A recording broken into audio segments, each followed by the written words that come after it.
তাফসীর ওয়াল মুফাসসিরুন, একটা উসুলে তাফসীরের কিতাব আছে, লিখেছেন মিশরের ওয়াকফ বোর্ডের মন্ত্রী।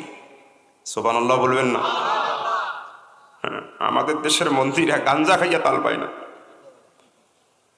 মিশরের ওয়াকফ বোর্ডের মন্ত্রী তিনি একটি উসুলে তাফসীরের কিতাব লিখেছেন। এটা আমি পড়াচ্ছি আমার ছাত্র, গত বৃহস্পতিবারও পড়াচ্ছি, পড়িয়ে এসেছি আপনাদের এলাকায়। আমার দিকে তাকান।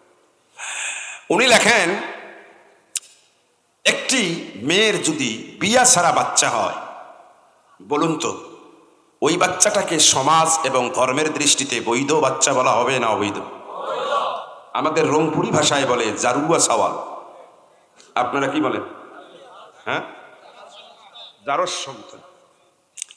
হুবহু এই উদাহরণটা দিয়ে উনি বলেছেন, কোরআনুল কারীমের তাফসীর কণ্ঠ দিয়ে হয় না, গান দিয়ে হয় না। কোরআনুল কারীমের তাফসীর করতে গেলে যে আয়াত বা যে সূরা তেলাওয়াত করা হবে তাফসীরের জন্য, মাস্ট বি তার শানে নজুল বলতে হবে। যদি শানে নজুল থাকে, শানে নজুল ছাড়া কোরআনুল কারীমের তাফসীর করা, বাপ ছাড়া, বিয়া ছাড়া সন্তান জন্ম দেওয়া যেমন অবৈধ, যখন এই কোরআনুল কারীমের তাফসীর করতে যেয়ে শানে নজুল বলা হবে না, তখন সেটা শরীয়তের দৃষ্টিতে বৈধ তাফসীর নয়, তাকে বলা হয় তাফসীর বির রায়। আর রাসূল বলেন, মান ফাসসারা ফিল কোরআনে বিরাই ফাকাদ আসাবা ফাকাদ আখতা। রাসূল তিরমিজির বর্ণনায় আসছে, নিয়ম নীতি না মেনে, শরীয়ত নির্ধারিত নিয়ম না মেনে কোরআনের তাফসীর যত সুরেলা কণ্ঠে বলুক, বলতে যেয়ে যদি সত্য কথাটাও বলে, হক কথাটাও বলে, আল্লাহ রাসূল বলেন তারপরেও সেই পাপ করবে, তাফসীর বির রায়ের পাপ হবে। ওয়ামান ফাসসারা ফিল কোরআনে বিরাইহি ফালইয়াতাবাউ মাকআদাহু মিনান নার। যারা নিয়ম নীতি না মেনে কোরআনের কথা বলে, এরা যতই হক কথা বলুক, এটা পাপ, আর যেই পাপ করবে সে হবে জাহান্নামী। আল্লামা জালালউদ্দিন সুয়ুতী আশ-শাফি রাহমাতুল্লাহ আলাইহি, উনি কত বড় আল্লাহর একজন ওলি ছিলেন জানেন? উনি ওনার আত্মজীবনীতে লিখেছেন যে আমি ঘুমের ঘোরে না, স্বপ্ন যোগেও না, জাগ্রত অবস্থায় মুরাকাবার হালতে আমার মদিনাওয়ালা নবীকে 70 বারেরও বেশি দেখেছি। হুয়া সাহিবুল কাশফ। এত বড় জবরদস্ত একজন মুহাদ্দিস ছিলেন, আশিকে রাসূল ছিলেন। উনি লেখেন, আপনার আমার কলিজার টুকরা নবী পয়গম্বরে আলম মক্কা থেকে মদিনায় হিজরতের 2 বছর পর বা'দাল ইশা, ইশার নামাজের পরে আল্লাহর নবী একা একাই মদিনার গিরিপথ দিয়ে হাঁটছেন। গিরিপথ কারে বলে? ভূগোলের পরিভাষায় বলা হয় 2 পাহাড়ের মাঝখানের চিকন রাস্তা, সংকীর্ণ রাস্তা, আটো রাস্তা। একা একাই রাসূল যাচ্ছেন। সাডেনলি, হঠাৎ করে ইহুদি এবং নাসারাদের 10 থেকে 12 জন তাগড়া যুবক, জিজ্ঞেস করতে চাই, ইহুদি এবং নাসারা মুসলমানের বন্ধু না শত্রু? জাত শত্রু। ইহুদি এবং নাসারার 10 থেকে 12 জন তাগড়া যুবক পরস্পরে হাত ধরল, ব্যারিকেড সৃষ্টি করে দিল, রাসূলুল্লাহর পথকে আগলিয়ে ধরল, গতিরোধ করে দিল, আটকিয়ে দিল। সাহসের মূর্ত প্রতীক নবী এতটুকু ভয় পান নাই। রাসূলুল্লাহ সাহসিকতার সাথে উচ্চারণ করলেন, লেমা সাদাকতুম ইয়া মা'শারাশ শাবাব মিনাল ইয়াহুদ ওয়ান নাসারা। এই ইহুদি নাসারার যুবকেরা, তোমরা কেন আমার পথকে আগলিয়ে ধরেছো? আমাকে যেতে দাও। আবু বকর, ওমর, ওসমান, আলী রিদওয়ানুল্লাহি আলাইহিম আজমাইন আমার জন্য মসজিদে নববীতে অপেক্ষমান, তাদের সাথে আমার জরুরি মিটিং আছে। ওই যুবকদের যে লিডার ছিল সে একেবারেই রাসূলুল্লাহর কাছে চলে আসলেন, এসে বললেন, আব্দুল্লাহর পোলা মুহাম্মদ, বলেন সাল্লাল্লাহু, আমরা তোমাকে হত্যা করবার জন্য, তোমার অনিষ্ট সাধনের জন্য, তোমাকে মেরে ফেলবার জন্য, তোমাকে ক্ষতি করবার জন্য তোমার পথ আগলিয়ে ধরিনি, আটকিয়ে দেয়নি। তাহলে কেন আটকিয়েছ? বলে, আমাদের এই যুবক মনে বিশাল জটিল আর কঠিন একটা প্রশ্ন আছে। এই প্রশ্নের জবাব সাধারণ কোনো মানুষ দিতে পারবে না একজন নবী ছাড়া। তুমি যেহেতু নিজেকে নবী দাবি করো, শ্রেষ্ঠ নবীর দাবিদার তুমি, তুমি যদি সত্যিকারে আল্লাহর নবী হয়ে থাকো, তাহলে আল্লাহর কাছে গোপন যোগাযোগ করে এই প্রশ্নটার জবাব আমাদেরকে দিয়ে দাও।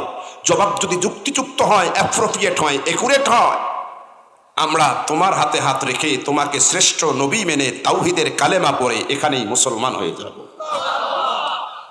মদিনাওয়ালা নবী ছিলেন সাহিবুল হিকমা, প্রজ্ঞাবান, ধী শক্তি সম্পন্ন এক বিরল ব্যক্তিত্বের অধিকার। তিনি চিন্তা করলেন, একটা প্রশ্নের জবাব দিলেই যদি এতগুলো তাগড়া যুবক মুসলিম হয়, তাহলে তো এই প্রশ্নটার জবাব দেবার প্রচেষ্টা করাই উচিত। মদিনাওয়ালা নবী বললেন, মা সুআলুকুম, বলো তোমাদের প্রশ্নটা কি, বলো তোমাদের প্রশ্ন, জটিল আর কঠিন প্রশ্নটা কি? পিছনে কি ভাই, পিছনে কি কোনো ঝামেলা আছে? পিছন থেকে কোনো আওয়াজ দিবেন না।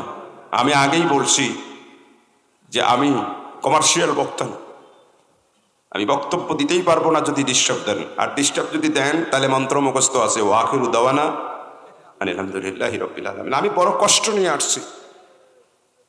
আজ থেকে 4 দিন আগে আবার আব্বা হুজুর ইন্তেকাল করেছে। আমার আব্বা হুজুর এই সফরে এখানে আসা কথা, আমার সাথে আসা কথা। আমার আব্বারা 7 ভাই, 7 ভাই শর্ষিনা আলিয়া মাদ্রাসার ছাত্র।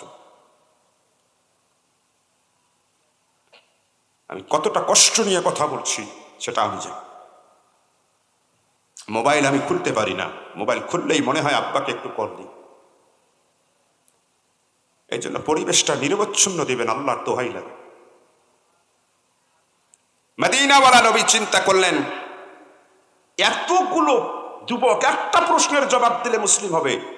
তাহলে রাসূল পাক সাল্লাল্লাহু আলাইহি ওয়াসাল্লাম মনে মনে ভাবলেন, প্রশ্নটার জবাব দিলেই দেবার প্রচেষ্টা করা উচিত। বললেন, বলো তোমাদের প্রশ্নটা কি? ওই যুবকের লিডার বলছে, আব্দুল্লাহর পোলা, তুমি যে দাবি করো, তুমি যে প্রচার করো যে এই দুনিয়া নাকি ধ্বংস হয়ে কিয়ামত হবে, এই দুনিয়ার মাটিগুলো কেমনে ধ্বংস হবে?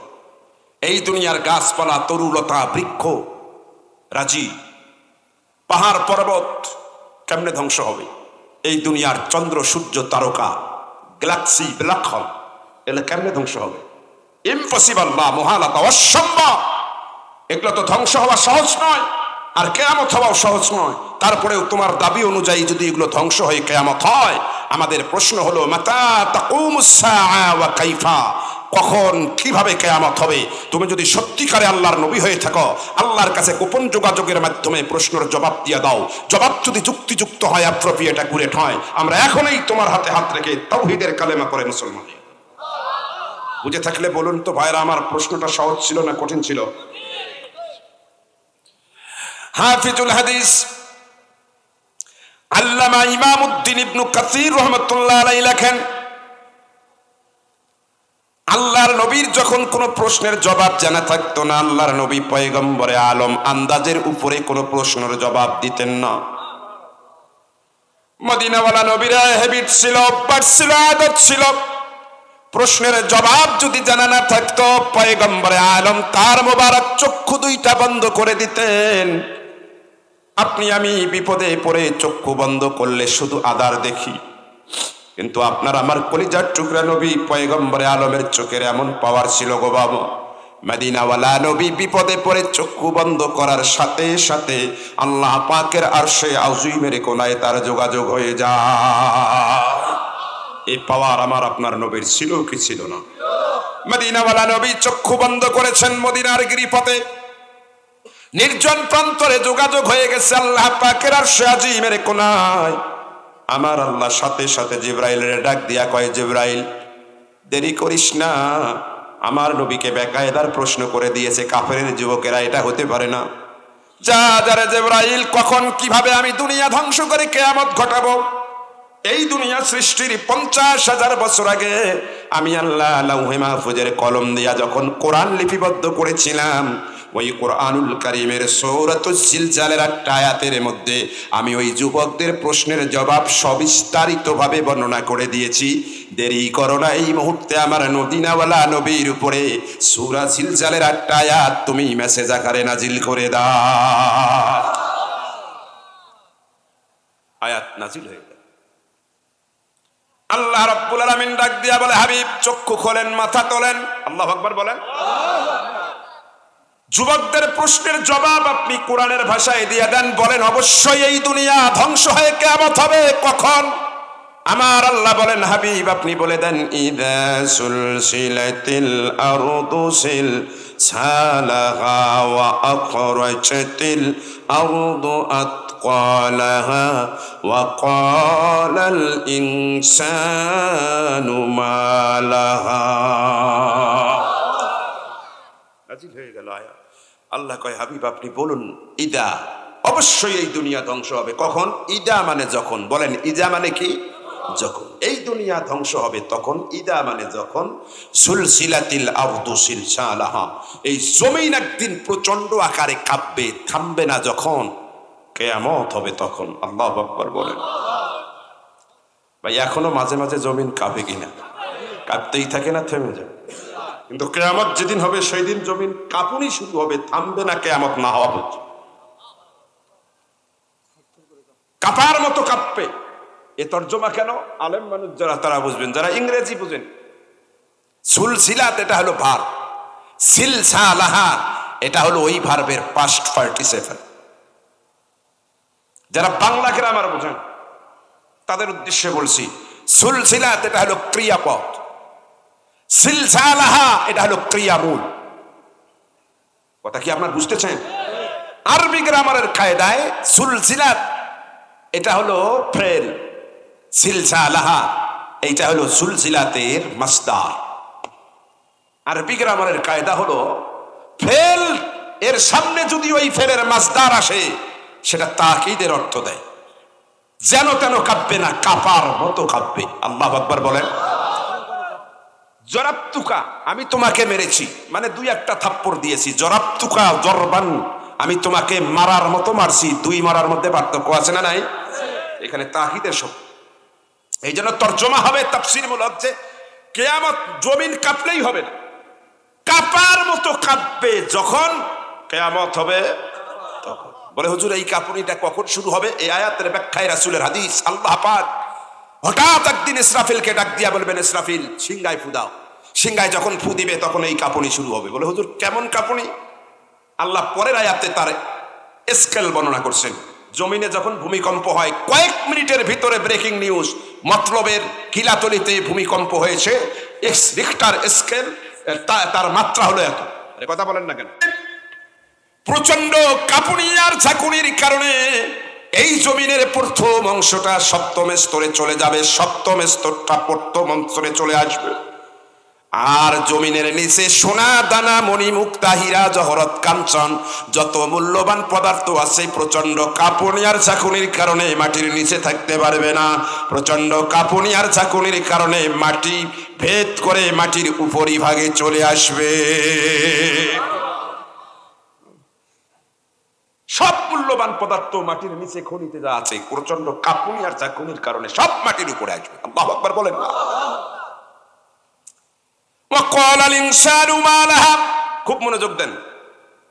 কাফের, মুশরিক, বেঈমান, নাস্তিক, বারাক ওবামা, ট্রাম্প, সাংসুসি, নরেন্দ্র মোদী, মুরগি শাহরিয়ার কবির, মুসারু জাফর ইকবাল, আপনাদের কুমিল্লার নাস্তিক মুনতাসির মামুন। আরে কথা বলেন না কেন? এরা ঘর থেকে বের হবে, বের হইয়া দেখবে সোনা দানাগুলো মাটির উপরে পড়ে আছে। ওরা বলবে, এই মাটি তোর কি হলো, তুই এত কাঁপিস কেন? কেন আমরা এই জিনিসগুলো, এই মূল্যবান পদার্থগুলো তো ঘরে নিতে পারছি না? বলতে পারেন হুজুর আমরাও তো আরবি জানি। ওয়া মানে এবং কলা মানে বলবে, আল ইনসানু মানে মানুষেরা বলবে। আর আপনি সেই জায়গায় বললেন কাফের, মুশরিক, নাস্তিক, বেঈমান, বারাক ওবামা, ট্রাম্প, সাংসুসি, নরেন্দ্র মোদী। কেন মানুষের জায়গায় আপনি এই তর্জমা করলেন? কারণ হলো আল্লাহর নবীর হাদিস। মদিনাওয়ালা নবী বলেন, লা তাকুমুস সাআ হাত্তা ইয়াকুলার রাজুলু ফিল আরদি আল্লাহ আল্লাহ। আমার মদিনাওয়ালা নবী বলেন, এই জমিনে কিয়ামত হবে না ততক্ষণ এই জমিনে একটা লোক আল্লাহ বললেওয়ালা জমিনে জীবিত থাকবে যতক্ষণ। একটা লোক যখন আল্লাহ বললেওয়ালা থাকবে না, শুধু কাফের আর বেঈমানের থাকবে, আল্লাহ ওদের উপরে দুনিয়া ধ্বংস করে কিয়ামত ঘটিয়ে দিবে। এই হাদিস দ্বারা কি বোঝা গেল? হাদিস দ্বারা কয়েকটা জিনিস প্রমাণ হয়।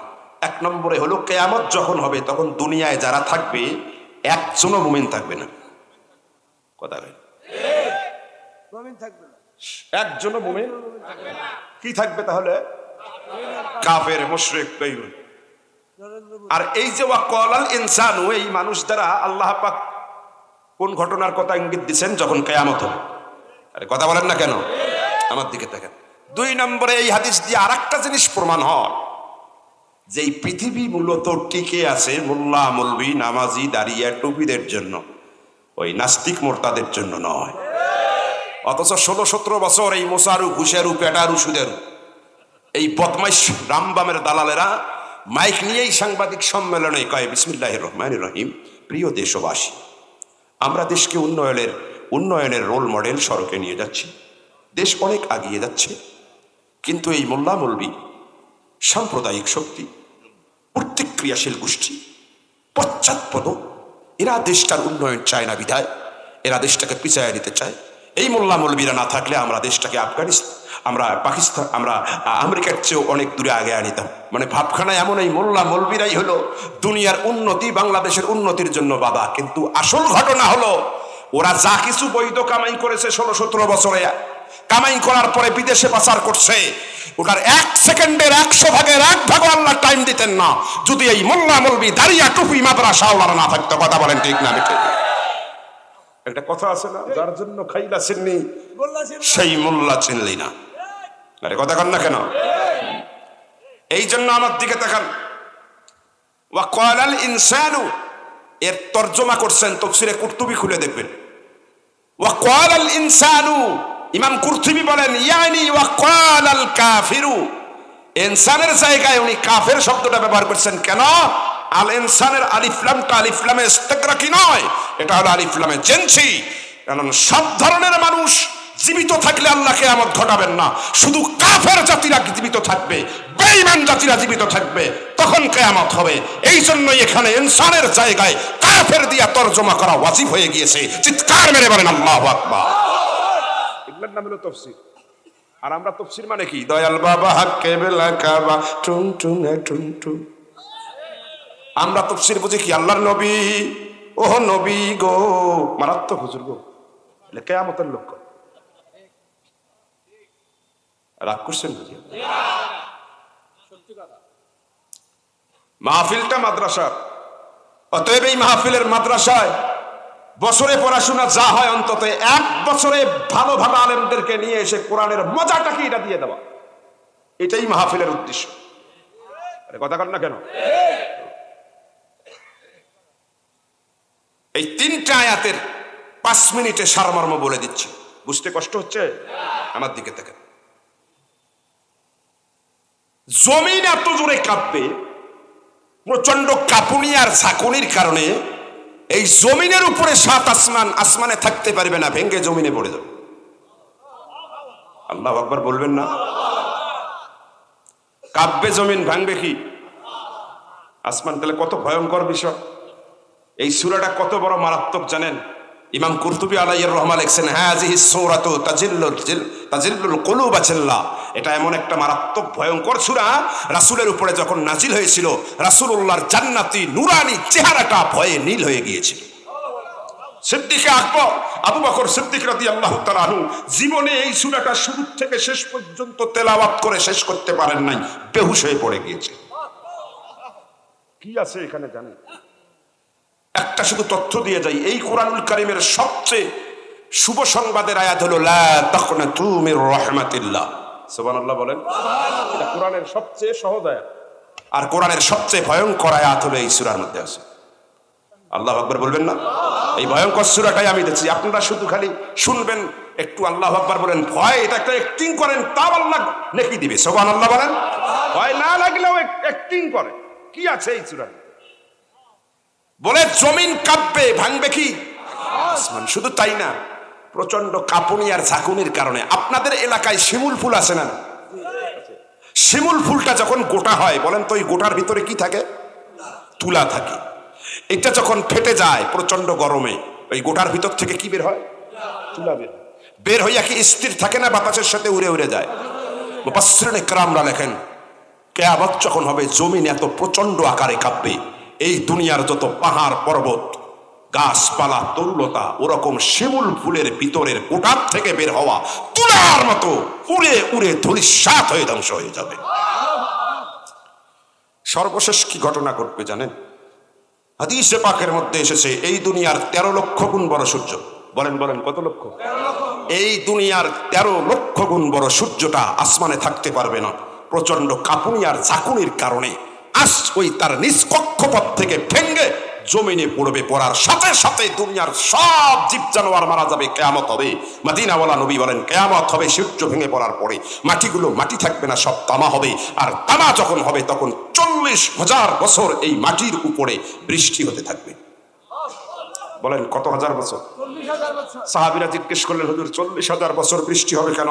বলে এই 40,000 বছরে দুনিয়ার সমস্ত গলে যাওয়া পচে যাওয়া লাশগুলোকে আল্লাহ পাক আবার কুদরতে আযম দিয়া নতুন করে তৈরি করবেন। আমি শাইখুল ইসলাম মারা যাব, আমার হাড্ডি অস্থি মজ্জা সব মাটির সাথে মিশে যাবে।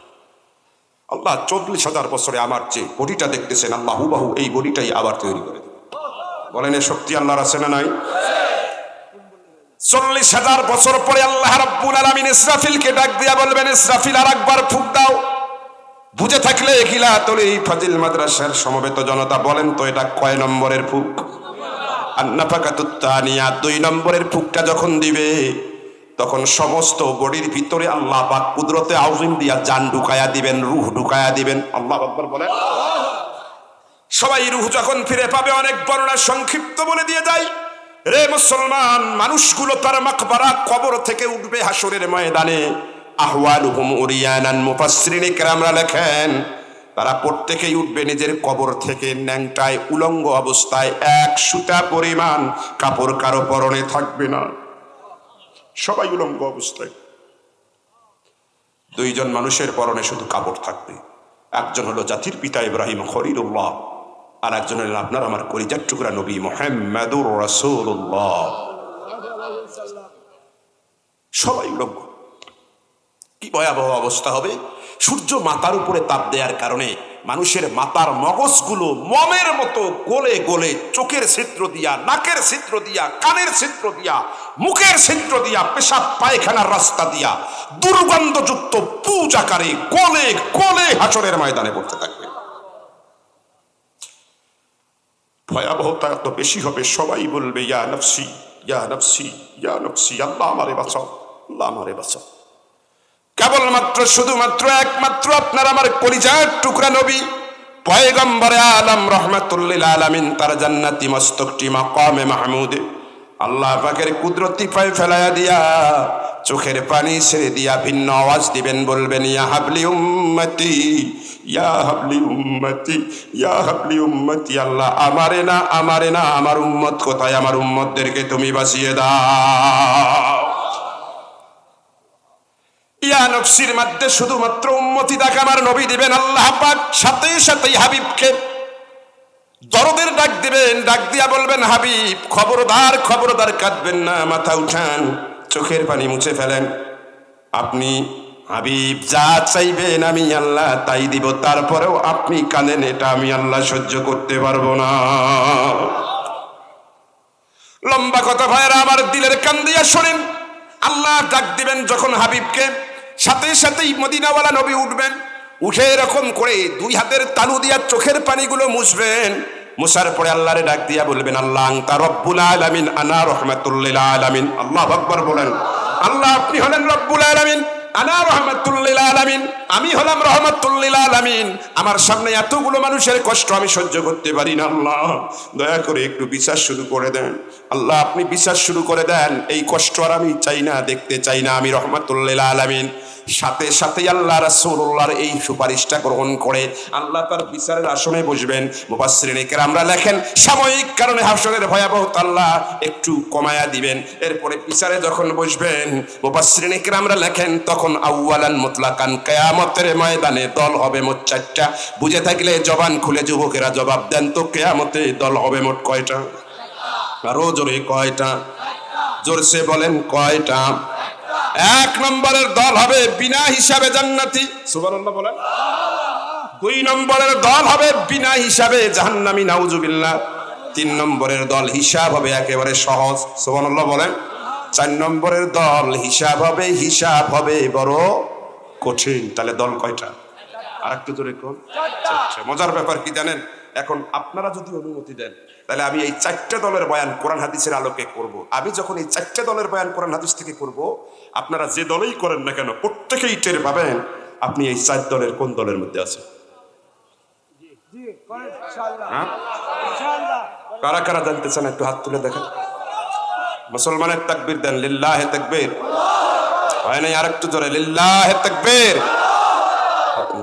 একটা লোক উঠবেন না, আপনারা না শুনতে চাইলেও আমি বলতাম, কারণ আমরা এমন দলখানা হসি, এমন দলখানা।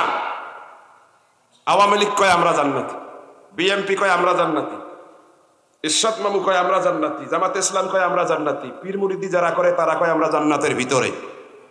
আরে কথা কয় না। তাবলীগ জামাত যারা করে তারা কয় আমরা জান্নাতের টিকিট দেই। আরে ভাই, আলিয়া কয় আমরা জান্নাতি, কওমি কয় আমরা জান্নাতি। এমনকি বক্তাকেও টের পাওয়া যায় বক্তা কোন দল করে। মনে করেন আমার এই ইয়াসির ভাইকে এসে যদি কয় যে এখানে একটা বক্তা আমি দেই, নেন, দেখি ইউটিউবে দেন দেখি। কমিটি যেই দল করে ইউটিউব সার্চ দিয়া যদি দেখে বক্তার বক্তব্য ওই লাইনের, কয় লাখ টাকা নেয় নেক নিয়ে আসতে হবে। আরে কথা কেন? বক্তা এসে কি করে জানেননি? কমিটি যেই দল করে কোরআন হাদিসের ইনিয়ে বিনিয়ে ওদের সবাইকে জান্নাতুল ফেরদাউসের ভিতরে ঢুকাইয়া দিয়া, বাকিগুলোকে কাফের ফতোয়া দিয়া জাহান্নামের দরজা দেখাইয়া দিয়া ৮০-৯০ হাজার টাকা নিয়া। আরে কথা কন না কেন? আমি এই রংপুর থেকে প্রায় 450 কিলো আপনাদের কাছে কোনো দলের দালালি করতে আসেনি। আমি কোরআন হাদিস থেকে বলবো, আপনি আওয়ামী লীগ, বিএনপি, জাতীয় পার্টি, জামাত, চরমনাই, শস্যিনা, ফুরফুরা, সোনাকান্দা, আটরশি, দেওয়ানবাগি, কুতুববাগি, যেই দল করেন না কেন আপনি নিজে টের পাবেন আপনি এই 4 দলের কোন দলে আছেন। এখন বলেন, জানা দরকার আছে না নাই? হ্যাঁ, কিন্তু এই আলোচনা যখন শুরু হবে তখন অনেকের মুখ কাউয়ের মতো কালো হয়ে যাবে। কিরে, হুজুরকে টাকা দিয়ে নিয়ে আসি, আমার দলের বিরুদ্ধে বলি গেল। যেই ঘটনাটা পরে ঘটবে সেটা আমি আগেই বলে দিলাম, কষ্ট লাগবে আপনাদের? হ্যাঁ, আমার বলেন এবার যদি শুনতে চান তফসির।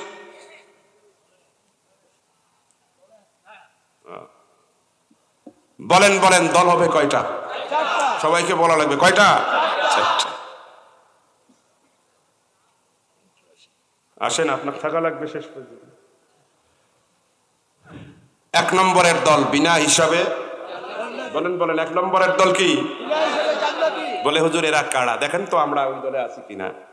মুফাসসিরিনে কেরামরা লেখেন, কিয়ামতের ময়দানে বাইনোকুলার দিয়া যাদের আমল নামায় কোনো গুনাহ খুঁজে পাওয়া যাবে না, শুধু নেকি আর নেকি, এরা হবে বিনা হিসাবে জান্নাত।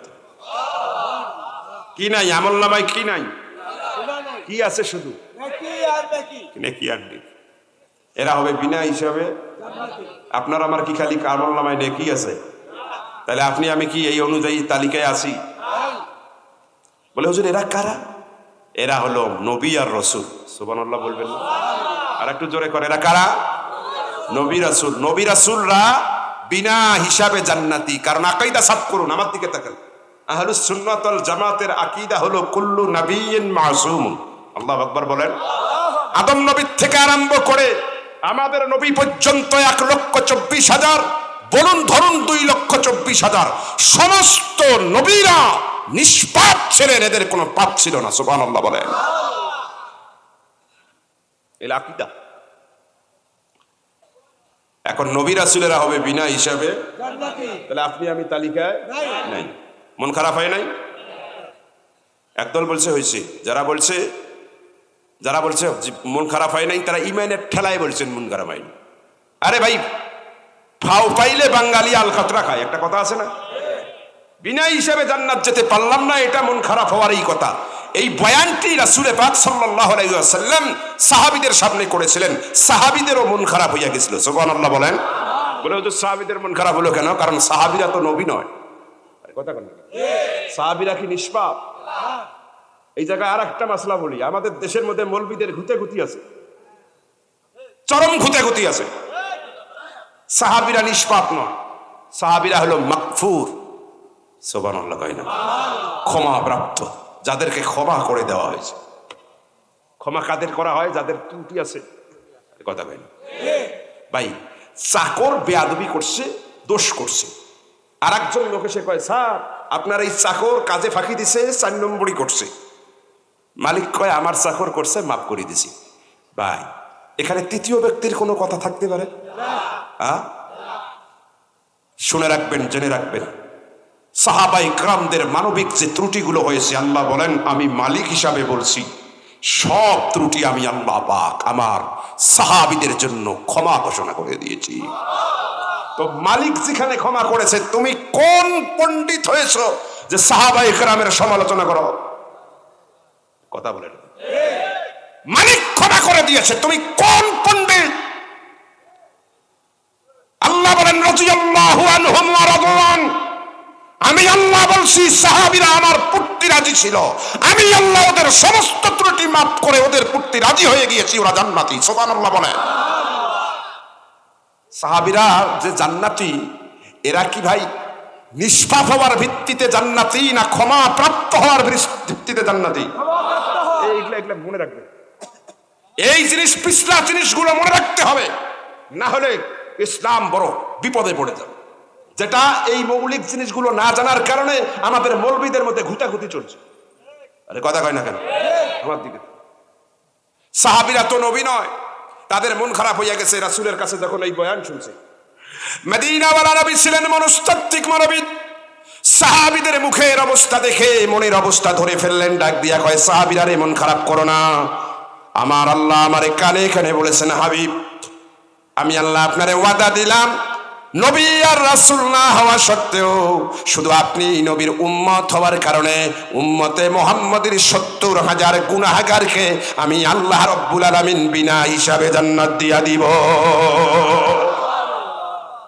কি নবীও নয়, রাসূলও নয়, উম্মতে মুহাম্মদী কত হাজার বিনা হিসাবে জান্নাত যাবে? হ্যাঁ, এবার আপনি আমি বলেন তো, আপনি আমি তালিকায় আছি নাকি? হ্যাঁ, তালিকায় কেমনে থাকবো? সাহাবীরা কত লক্ষ, ১০০ লক্ষ।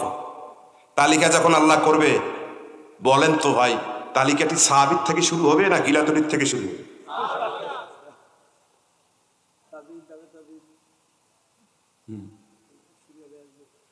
ওই মজলিসের মধ্যে ছিল একজন গরম সাহাবী, নাম হলো ওমর ইবনুল খাত্তাব। যুবকরা জবান খুলে বলো তো, ওমর গরম না নরম? গরম সাহাবী হাত উঠাইছে, হাত উঠাইয়া কয় অবজেকশন ইয়া রাসূলুল্লাহ, অবজেকশন ইয়া হাবিবাল্লাহ। মদিনাওয়ালা নবী বলে, কি রে ওমর, কি অবজেকশন? বলে, ইয়া রাসূলুল্লাহ, আল্লাহ যখন আপনারে প্রস্তাব দিলেন ৭০,০০০ উম্মতে মুহাম্মদী বিনা হিসাবে জান্নাত যাবে, এটা তো কম হইয়া গেছে, একটু আপনি বাড়ে আনিলেন না কেন? আমার মদিনাওয়ালা নবী মুস্কি এসে ডাক দিয়ে কয়, ওমর আমার মনের কথাটা ধরতে পেরেছো? আসলে আল্লাহ যখন আমাকে এই প্রস্তাব দিয়েছিলেন, আমি আল্লাহকে সাথে সাথে বলছিলাম, আল্লাহ এটা কম হইয়া যায়, একটু বাড়িয়ে দেন। আল্লাহ পাক আমার প্রস্তাব শুনে কুদরতি হাসি দিয়ে কয়, হাবিব আমি ইচ্ছা করে কম করে বলেছি যাতে আপনি সুপারিশ করে বাড়িয়ে দেওয়ার কথা বলেন।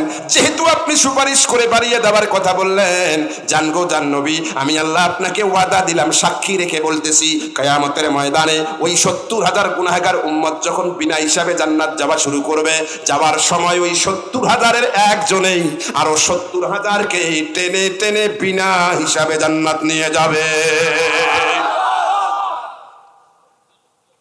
প্রথমে যাবে কত হাজার, যাওয়ার সময় একজনে নিয়ে যাবে কত হাজার? ৭০,০০০ গুণন ৭০,০০০, ক্যালকুলেটরে ধরে না, এই রকম এই পরিমাণ উম্মতে মুহাম্মদী বিনা হিসাবে জান্নাত। আরো আসতে কোন, আর একটু জোরে বলেন আল্লাহু আকবার। এই উম্মতের দাম কি আমরা বুঝি না। ইউটিউবে আমার একটা আলোচনা আছে ২.৫ ঘন্টার, শ্রেষ্ঠ নবীর শ্রেষ্ঠ উম্মত, পারলে শুনিয়ে দেখিয়েন। আমাদের দামটা কি আমরা বুঝি না। আমরা অনেকে আফসোস করি, এই বাংলাদেশে জন্মগ্রহণ করিয়া কপাল পড়া, যদি আমেরিকায় হইতাম, খ্রিস্টান হইয়া জন্মিতাম, কত যে সুখ। তোর মতন হতভাগা আর দুনিয়ায় নেই। আরে কথা বলেন না কেন? আমার নবীর উম্মতের একজন আলিম ৭০ জন বনি ইসরাইলের নবীর সমান পাওয়ার রাখে। কি মনে করেছে? এবার বলেন আপনি আমি তালিকায় আছি না নাই? কারেন্ট চলে গেছে?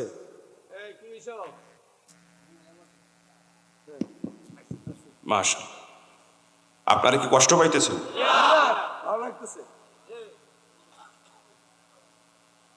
এবার আপনারা বলেন তো, আপনি আমি এই তালিকায় আছি না নাই? আর কেন ভাই এত হতাশ হলেন? বলেন ইনশাআল্লাহ আছি, বলেন ইনশাআল্লাহ আছি। বিশেষ করে এই মাহফিলে যারা আসছে, বসছেন যারা, এই বসাটা যদি আল্লাহর জন্য হয়, আমার বলাটা যদি আল্লাহর জন্য হয়, কিয়ামতে যখন এই ঘটনা ঘটবে, আপনাদের মনে পড়ে যাবে, হায় হায় শাইখ হুজুর তো এসে বলছিলেন এই কথা। আল্লাহ বলবেন, গেছিলি নাকি মাহফিলে? বলো হ। কি ওই ওই চেংটু মাস্তানদের মতো ঘুরে বেড়াইছিলি না বসেছিলে? বলে আল্লাহ বসেছিলাম। কয় যা, আর তোর আমল নামা খুলবো না, তোকেও আমি ওই মাহফিলের ওসিলায় বিনা হিসাবে জান্নাত দিয়ে দিলাম। তাহলে আমরা যারা ভিতরে বসে আছি কপাল ওলা না কপাল পোড়া? যারা উঠে চলে গেছে আসলেই তারা কপাল। আল্লাহ চায় নাই যে খিলাতলির এই মাহফিলে এত সংখ্যক মানুষকে বিনা হিসাবে জান্নাত দিতে। যাদেরকে চাইছেন তাদেরকে বসতে দিয়েছেন। সুবহানাল্লাহ বলেন। আল্লাহ যেন এই ওসিলায় আমাদেরকে বিনা হিসাবে জান্নাত দেয়, বলেন আমিন। দল কয়টা? আলোচনা হয়েছে কয়টা? একটা। 2 নম্বরের দল বিনা হিসাবে জাহান্নামী, নাউজুবিল্লাহ বলেন। এরা কারা? মুফাসসিরিনে কেরামরা লেখেন, কিয়ামতের ময়দানে বাইনোকুলার দিয়া যাদের আমল নামায় কোনো নেকি খুঁজে পাওয়া যাবে না, শুধু গুনাহ আর গুনাহ। যাও 2-1টা নেকি করছে সেগুলোও গুনাহ হইয়া গেছে। নাউজুবিল্লাহ বলবেন না? বলে হুজুর এরা আবার কোন হতভাগা? মুফাসসিরিনে কেরামরা লেখেন, এরা হলো তারা যারা জন্মেছে মুসলমানের ঘরে কিন্তু সারা জীবন কর্মসূচি দিয়েছে মুসলমানের বিপক্ষে। নাই এইরকম নাস্তিক মোর্তাদ? আরে কথা বলেন না কেন? আছে না নাই? মুসলমানের ঘরে জন্মিয়া বিসমিল্লাহ সংবিধানে ভালো লাগে না? আছে না নাই? মুসলমানের ঘরে জন্মার পরে আল্লাহর উপরে আস্থা সংবিধানে রাখতে চায় না? আছে না নাই? এইরকম একজন নাস্তিক আমাদের বাংলাদেশে আছে, কট খাইছে অবশ্য কয়েকদিন আগে। নাম হলো মুরগি শাহরিয়ার কবির। নাম শুনছেন নি? এই মুরগি শাহরিয়ার কবির, এটা শাহরিয়ার কবির মুসলমানের নাম না হিন্দুর নাম? হ্যাঁ, মুসলমানের নাম শাহরিয়ার কবির। আরে মাখরাস আদায় করতে হয়, শাহরিয়ার কবির। কথা বলেন না কেন? অথচ ওর সারা জীবনের চেতনা, ওর সারা জীবনের গবেষণা কোরআন, মুসলমান, ইসলামের বিপক্ষে। কথা বলেন না? কি ওর ইমান ভয়ঙ্কর একটু বলবো আপনাদেরকে। এদের হিসাব কেন হবে না? বিনা হিসাবে কেন জাহান্নামী হবে? একটু বাস্তবতা বলি, আমার নিজের চোখের দেখা, নিজের কানে শোনা। কি পরিমাণ ভয়ঙ্কর এরা! আমার দিকে তাকান। এই মুরগি শাহরিয়ার কবির 71 টিভিতে একটা বই নিয়ে আসছে, এসে বলতেছে এদেশ ধ্বংস হয়ে যাবে, এদেশ আফগানিস্তান হয়ে যাবে, পাকিস্তান হয়ে যাবে। কেন? উপস্থাপিকা বলতেছে কেন? কয় দেখুন, এদেশের সন্তানদেরকে পড়ানো হচ্ছে শরিয়তে ওযু, শরিয়াতে আজান, কতে কোরআন, মতে মসজিদ, গতে গান শোনা হারাম। যে বাচ্চারা আল্লাহ, কোরআন, মসজিদ, গানের বিরুদ্ধে শিক্ষা গ্রহণ করে, এরা সাম্প্রদায়িক চেতনার হবে, এরা ফান্ডামেন্টালিস্ট হবে, এরা মৌলবাদ হবে, এরা প্রতিক্রিয়াশীল হবে। এরা বড় হইয়া বোম ফুটাইয়া দেশের অগ্রযাত্রাকে ধুলাই মিশিয়ে দিয়ে দেশটাকে পিছনে ফেলে আফগানিস্তান আর পাকিস্তান বানাবে। নাউজুবিল্লাহ বলবেন না? আমার তো মনে হয় ইবলিসও এই বক্তব্য শোনার পরে নিজের কপালে থাপড় দিছে যে আমি ইবলিস হইতে গেলাম কেন? এ তো আমার চেয়ে বড় ইবলিস। কেন ভাই? আমি আপনাদেরকে জিজ্ঞেস করি, যে দলেই করেন না কেন, ইমান সে বলেন তো, যারা কোরআনের কথা বলে, যারা নৈতিকতার শিক্ষায় শিক্ষিত, যারা গান ভালোবাসে না, এরা কি ভাইজান দেশ বিরোধী?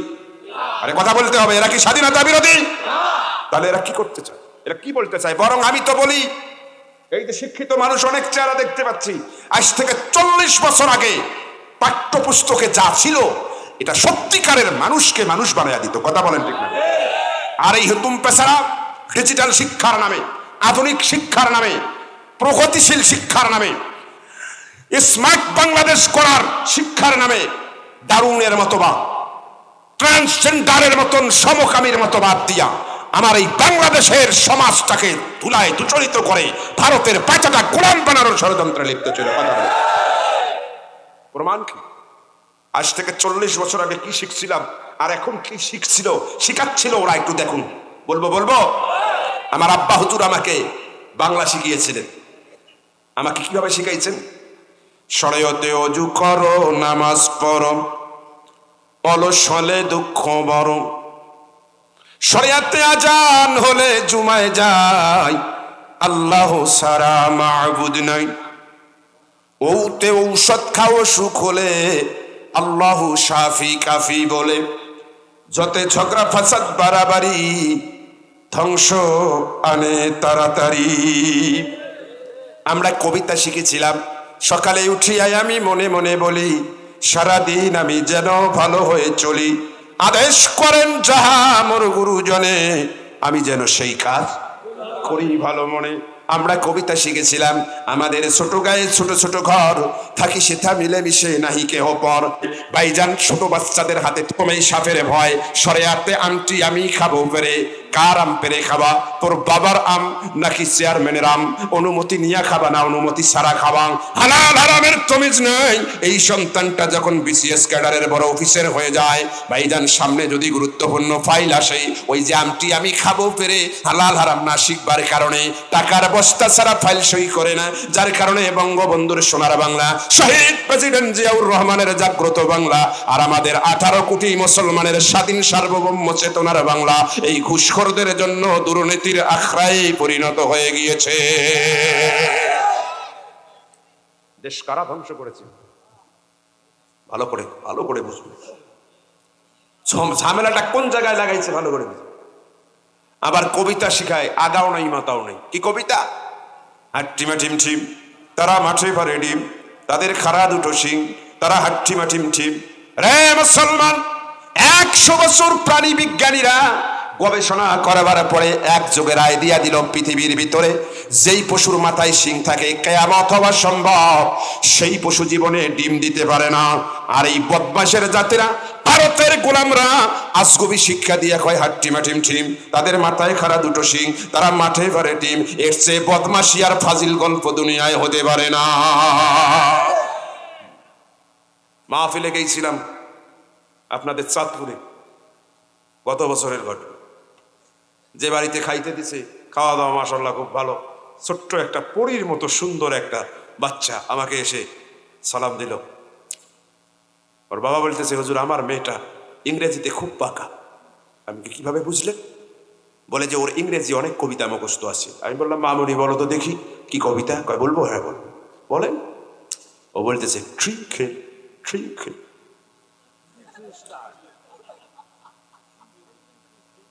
মাখরাজ সহ করতেছে, ট্রিঙ্কেল ট্রিঙ্কেল। আসেন কেন? জাতি হিসাবে সেই দিন আমি পরাজিত হয়েছি যেদিন আমরা অপসংস্কৃতির পরগাছাকে আমাদের শিক্ষা ব্যবস্থায় ঢুকিয়ে দিয়েছি।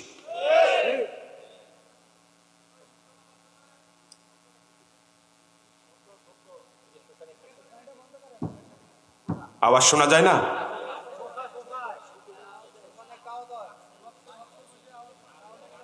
এখন শোনা যায়? আমার দিকে তাকান, একটু কষ্ট কর, একটু কষ্ট কর। মেশিনারি জিনিস, মেশিনারি জিনিস এটা হতে পারে, মেশিনারি জিনিস হতে পারে। আমার দিকে তাকান। আর এরাই কয় মাদ্রাসায় জঙ্গি তৈরি হয়। নাউজুবিল্লাহ বলবেন না ভাই? মাদ্রাসায় কি জঙ্গি তৈরি হয়? মাদ্রাসায় কি সন্ত্রাসী তৈরি হয়? আমি আপনাদের সামনে আমার এই গুনাহগারের চোখ দিয়া দেখা একটা জান্নাতি দৃশ্য মাদ্রাসায় দেখেছি। বলবো আপনাদেরকে? না বলছি, আমি যখন দাওরা হাদিস পড়ি, 2:30টায় ক্লাস শেষ হয়েছে। বলেন কয়টায়? 2:30। রাত 2:30টায়, দিন না, রাত 2:30টায়। যারা দাওরা পড়েন তারা জানেন দিন রাত নেই। এমন হয় ইশার পরে শাইখুল হাদিস দর্শে বসেছে, আস-সালাতু খায়রুম মিনান নাওম, তারপরে কিতাব বন্ধ হয়েছে। 2:30টায় ক্লাস শেষ। আমি শাইখুল হাদিসকে তার রুমে রেখে আমি ঘুমাতে গেলাম। প্রচন্ড শীত, ঘুম আসছে না। মাঝে মাঝে এরকম হয় কি হয় না? আমি উঠলাম, উঠে দাওরা হাদিসের বারান্দা দিয়ে হাঁটতেছি। ঘুমাচ্ছে না তো, হাঁটতেছি। দাওরা হাদিসের অপোজিটে হাফেজি ভবন। 2:30টার পরে দরজা খোলার শব্দ হলো। আমি সচকিত হয়ে উঠলাম। কে এত রাতে বের হলো? দেখলাম 7 থেকে 8 বছরের ছোট্ট একটা আল্লাহর বান্দা গোলাম একাই প্রচন্ড শীতের রাতে কুয়াশা ভেদ করে দরজা খুলে বের হচ্ছে। আমি অবাক হলাম, একাই বের হলো কেন? কোথায় যাবে এত রাতে? অবাক কাণ্ড, সে হাঁটি হাঁটি পা পা করে কুয়াশা ভেদ করে মাদ্রাসার পুকুর ঘাটে যাইয়া আস্তে করে জামার অস্তিন গোটাইয়া তার কষি হাতগুলো বের করে বরফের চেয়েও ঠান্ডা পানিতে পানি উঠাইয়া আল্লাহর গোলাম অজু বানাচ্ছে, অজু বানাচ্ছে। আমার চোখে পানি এসে গেল যে এত রাতে এই কাজটা তো আমার করা উচিত। অবাক কাণ্ড! আল্লাহ আল্লাহর গোলাম গামছা নিয়ে যায় নাই, নিজের জামার আঁচল দিয়া এরকম করে মুখ মুছতেছে, হাত মুছতেছে, থরথর করে কাঁপতেছে। মনে করলাম হয়তো সে তার রুমে চলে যাবে, কিন্তু না, অবাক কাণ্ড, সে রুমে যায় নাই। আল্লাহর গোলাম হাঁটি হাঁটি পা পা করে আল্লাহর গোলাম মসজিদের বারান্দায় চলে উঠে গেছে। রে মুসলমান, আল্লাহর গোলাম মসজিদের এমন বারান্দা টাইলস করা, বলেন তো প্রচন্ড ঠান্ডা, টাইলস যদি হয় আরো ঠান্ডা, কম না বেশি? আল্লাহর গোলাম বাতি জ্বালায়া দেয় নাই, বাতি জ্বালায়া দিলে উস্তাদ টের পাবে, সহপাঠী টের পাবে। আল্লাহর গোলাম আলোয়াধারির ভিতরে গভীর রাতে আল্লাহু আকবার বলে 2 রাকাত তাহাজ্জুদের জন্য আল্লাহর হুজুরিতে দাঁড়িয়ে গেছে। মুসলমান ভাইরা আমার, দিলের কান দিয়া শোনেন, 1 রাকাত শেষ হয়ে গেছে, 2য় রাকাতের শেষ সেজদা প্রায় 10 মিনিট হয়ে যায়। আল্লাহর ওই ছোট্ট গোলামটি মাথা সেজদার থেকে উঠায় না। আমার ভয় লেগে গেল, হায় হায়, এত ছোট বাচ্চা এত ঠান্ডায় কেমনে মাথাটা এতক্ষণ রাখে? কোন দুর্ঘটনা ঘটলো নাকি? আস্তে করে দাওরা হাদিসের বারান্দার থেকে নামলাম, নেমে হাঁটি হাঁটি পা পা করে যেই না মসজিদের বারান্দায় গেছি, আল্লাহর ইজ্জতের কসম করে বলি, আমার কানের মধ্যে রাতের নিস্তব্ধতা ভেদ করে আওয়াজ এসেছে। আল্লাহর ওই ছোট্ট গোলামটি সেজদায় পড়ে চোখের পানি ছেড়ে দিয়া ফুপাইয়া ফুপাইয়া কান্দে আর কয়, আল্লাহ, আমার আব্বা আমারে হাফেজ বানানোর জন্য মাদ্রাসায় পাঠাইছে। আল্লাহ, আমার আম্মা আমার হাফেজ বানানোর জন্য মাদ্রাসায় পাঠাইছে। আল্লাহ, আমার নানা আমারে 500 টাকা দিয়ে বলেছে, নাতি কোরআনের হাফেজ হবি, আমি মারা গেলে পরে লাশটা সামনে নিয়ে জানাজা পড়াবি। আল্লাহ, আমার আব্বা আম্মা নানা চায়, সবাই চায় আমি হাফেজ হই, ওরা চাইলে কি হবে? তুমি যদি না চাও আমি তো কোরআনের হাফেজ হতে পারবো না। আল্লাহ, আমার উস্তাদ ঘুমায়, আমার সহপাঠী ঘুমায়। আল্লাহ, আল্লাহ, এই দুনিয়ার কেউ মনে হয় জেগে নাই। আল্লাহ গো, তুমিও তো ঘুমাও নাই, আমিও ঘুমাই নাই। আল্লাহ, তোমার কুদরতি পায়ে সেজদায় পড়ে তোমার কুদরতি কানে কানে আরজি জানাই, মেহেরবানি করে 30 পারা কোরআন আমার পক্ষে যে গুট গেতে দাও, আমি তোমার কোরআনের হাফেজ হইয়া দিনের বড় খাদেম হতে চাই।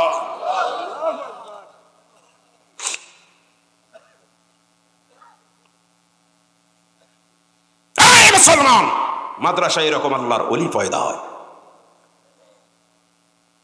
অথচ অব্যাহত ভাবে এই মাদ্রাসাগুলোর বিরুদ্ধে ষড়যন্ত্র চলছে। গাঞ্জাখোর, সুদখোর, ঘুষখোর, নামাজ পড়ে না, এই লোকগুলোদেরকে দিয়া মাদ্রাসার সভাপতি সেক্রেটারি বানাইয়া মাদ্রাসাগুলোকে ধ্বংস করার পায়তারা করেছে। কি বলেছে?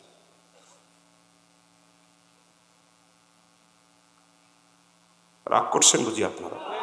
এই নাস্তিক মুক্ত বাংলাদেশ গড়বার একটা সমূহ সম্ভাবনা সামনে দেখা দিয়েছে 5ই আগস্টের বিপ্লবের সময়। 5ই আগস্টের বিপ্লবের পরে এই নাস্তিকগুলোকে নির্মূল করবার এক মহা সুবর্ণ সুযোগ আমাদের সামনে অপেক্ষমান। যদি এসে যায় জাতীয়তাবাদ আর ইসলামী শক্তিকে যদি ক্ষমতায় না আনতে পারেন, এই কোরআন ছুঁয়ে বলছি, এবার যদি সিদ্ধান্ত নিতে ভুল করেন, বাংলাদেশ থাকবে না, এটা ভারতের করিডোর, একটা ভারতের অঙ্গরাজ্যে পরিণত হয়ে যাবে। আমি উদাত্ত আহ্বান জানাই, যদি সুযোগ পান এই নাস্তিক মুক্ত বাংলাদেশ গড়বার জন্য কারা কারা রাজি আছেন একটু হাত তুলে আল্লাহরে দেখায় দেন। হয় নাই? হাত উঠান। লিল্লাহে তাকবীর, লিল্লাহে তাকবীর, লিল্লাহে তাকবীর। হাত নামান, আল্লাহ কবুল কর। বিড়ি খাইয়া ইমান বিক্রি করিয়েন, চা খাইয়া ইমান বিক্রি করিয়েন।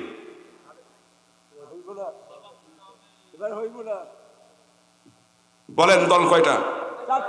আলোচনা হলো কয়টা? আর একটু আলোচনা চলবে, কষ্ট হবে না তো? উঠবেন না কেউ? একজনও উঠবেন। 3 নম্বরের দল হিসাব হবে সহজ। সুবহানাল্লাহ বলেন। আরে আমার নবী নিজেই হিসাব সহজ হোক এটা চাইছিলেন। সুবহানাল্লাহ বলেন। আমার নবী দোয়া করছে, আল্লাহুম্মা হাসিবনি হিসাবান ইয়াসীরা। এটা তারগীবান, এটা উম্মতকে উৎসাহ দেওয়ার জন্য এই দোয়া করছে। তার মানে কি বোঝা যায়? একটা দলের হিসাব কি হবে? এই সহজ হবে কাদের? মুফাসসিরিনে কেরামরা লেখেন, যারা ঈমান এনেছে কিন্তু শয়তানের ধোঁকায় পড়ে পাপ কাজ করেছে। আল্লাহ বলেন ঈমান বড় দৌলত, এদের হিসাব আমি আল্লাহ পাক সহজ করে দেব। এরা কারা আরো সহজ বাংলায়? আপনি আমি নামাজও পড়ি, মিছে কথাও আরে কথা কই না, নামাজও পড়ি। পাওনাদার ফোন দিচ্ছে, হাজি সাহেব আজ না 5 লাখ টাকা দেওয়ার কথা। আমি সরি, আমি চট্টগ্রাম, আসলে উনি আছেন নীলাতলির মোড়ে।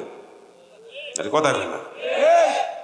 পাওনাদার দেখেই ফোন দিচ্ছি, পালসার গাড়ি নিয়ে আসি, সামনে হাজির। হাজি সাহেব টাকা দিবেন না, ভালো কথা, এটা তো চট্টগ্রাম না, এটা তো নীলাতলি। আরে কথা কই না কেন? মুরব্বী পীরের মুরিদ, আইল, আইল বোঝেন কিনা? জমি আইল, এটা একটু কাটা লাগে না? তো লা ইলাহা ইল্লাল্লাহ, লা ইলাহা ইল্লাল্লাহ। ওই পাশের জমি আওলা ছিল, ওনার সাথে করে নিয়ে কাটতেছে। আর পাশের জমি আওলা কয়, হায় হায়, এত বড় আল্লাহর ওলি, আমি না থাকলেও আমার জমি নিরাপদ। যখন চলে গেছে ভাই, এদিক ওদিক তাকায়া দেখে মালিক নাই ওই পাশের জমি। লা ইলাহা, এমন জোরে দিছে, 3 হাত অন্যের জমি এদিক চলে যাচ্ছে। আরে কথা কন না কেন? আছে না, আছে না এরকম? আল্লাহ কয় এগুলো ইমানদার তো শয়তানের ধোকায় পড়ে অকামগুলো করছে। ভাই একটা লজিক কি জানেন? মুফাসসিরিনে কেরামরা লেখেন, কেন ইমানদারের হিসাব সহজ হবে? আপনাদের বোঝা খুব সহজ হবে, আপনাদের অন্তত মতলবের মানুষদের বোঝা আরো সহজ হবে। কেমনে বলেন তো ভাই? যেই দল ক্ষমতায় থাকে সেই দলের নেতাকর্মীদের বিচার সহজ হয় না কঠিন হয়? খালি সহজ, ফাঁসির আসামি। হ্যাঁ তাই না? হ্যাঁ, এটা তো আপনারা সাক্ষী। কথা হয় না? আল্লাহ কয় কিরে, দলীয় বিবেচনায় যদি ফাঁসির আসামি মাপ পেতে পারে, এই ইমানদারেরা আমার দলের লোক। আমি শয়তানের সাথে চ্যালেঞ্জ নিছি যে তুই যত আকাম করবি, খালি আমার বান্দা একবার যদি কয় আস্তাগফিরুল্লাহ, আমি সব মাফ করে দিব। তো আল্লাহ কি শয়তানের কাছে হারবেন না জিতবেন? এই জন্য ইমানদারের হিসাব আল্লাহ সহজ করবেন। সুবহানাল্লাহ। কেমনে করবেন? এটা আমার দিকে তাকান। 3 কায়দায় আল্লামা ইমাম আলুসি রহমাতুল্লাহ আলাইহি লেখেন। 1 নম্বরে নেকি আর বদি ওজন করা হবে। নেকির পাল্লা ভারী হবে, গুনার পাল্লা হালকা হবে। ফেরেশতা কয় আল্লাহ জান্নাতে দিয়ে দেই। আল্লাহ কয় জান্নাতে দিবি, ভালো কথা, কিন্তু এই যে গুনাহ আছে, কয় আল্লাহ কি করা যায়? কয় তোর নূরের পাখা আছে না? বলে আছে। নূরের পাখা দিয়ে আমার বান্দার গুনাহগুলো ঢেকে রাখো। আরো আস্তে কোন সুবহানাল্লাহ। ঢেকে রাখবে। কিছুক্ষণ পর আল্লাহ বলবেন পাখা উঠাও। এবার পাখা উঠাইছে, ব্যক্তি আর 1000 কোটি মানুষ অবাক বিস্ময়ে তাকিয়ে দেখবে বান্দার ওই গুনাহ আর গুনাহ নাই, আল্লাহ কুদরতে আযীম দিয়া নেকিতে পরিণত করে দিয়েছে। হিসাব সহজ হলো না কঠিন হলো? বলে হুজুর দলিল কি? কোরআনের আয়াত, ইন্নাল হাসানাতি ইউযহিবুনাস সাইয়্যাত। আল্লাহু আকবার বলেন। আরেকটা হাদিসের দলিল, মান সাতারা আবদান সাতারাল্লাহু লাহু ইয়াউমাল কিয়ামা। আমার নবী বলেন, কোন ব্যক্তি যদি আরেক মুমিন ব্যক্তির দোষ ঢেকে রাখে, কিয়ামতের ময়দানে আল্লাহ তার আমলনামার ত্রুটিগুলো ফেরেশতাদের নূরের পাখা দিয়া ঢেকে রেখে হিসাব সহজ করে জান্নাত দিয়া দিবেন। আমরা ঢাকি রাখি না মাইকিং করি? মাইক এইটাতে বেশি সবচেয়ে পারদর্শী হলো নারীরা। আরে কথা কর না কেন? আম্মা জানেরা কি ওয়াজ শুনতেছে?